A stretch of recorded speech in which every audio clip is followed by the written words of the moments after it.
এইখানে একটু bit meet দেখো কেমনে আয় দেখছেন হরেন দেয় না তো ফুমাস করার পরে তারপরে বাকি পলিশ টলিশ যা লাগে মারবো আর কি দেখছ কত ছোট ছেঁড়া আঙ্গাইলা তুই আঙ্গাইতে পারবি হ্যাঁ শক্তি নাই আমার সবার আগে আছে না এই যে হরেনগুলাতে একটু কাপড় দেও নাহলে যে নষ্ট হয়ে যাবে কয়দিন আগে পাল্টাইছি পপ আপ হরেনগুলা এই জায়গায় একটা আছে আর ভিতরে একটা আছে ওই পাশে হ্যাঁ এনে একটা আছে গাড়ি ধোয়ার সময় যারা পপ আপ হরেন ইউজ করেন যারা জানেন না অবশ্যই হরেনের ভিতরে মাথার ভিতরে আর ঢুকিয়ে দিবেন কাপড় দিয়ে দিবেন কাপড় না দিলে হরেনগুলো মানে পানির প্রেশার তো অনেক থাকে ওই প্রেশারে স্প্রে পর্দার মধ্যে নষ্ট হয়ে যায় তো ওই দুই পাশে কাপড় দেওয়া হইতেছে মানে ভিতরে এই যে আর শোনো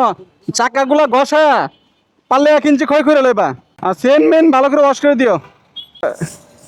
গাড়ি পানির প্রেশার বাড়ায় দাও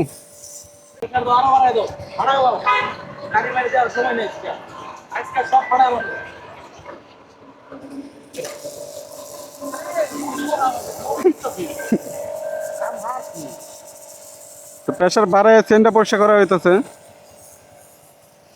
চাক্কাটা ভালো করে বিশেষ করে চাক্কাগুলো দুই পাশে ময়লা থাকে চাক্কাটা ভালো করে ওয়াশ করে হইতেছে এই যে এটা লেগে মোবাইল জমা দেওয়া লাগে তারপরে কথাবার্তা ঠিক নাই এই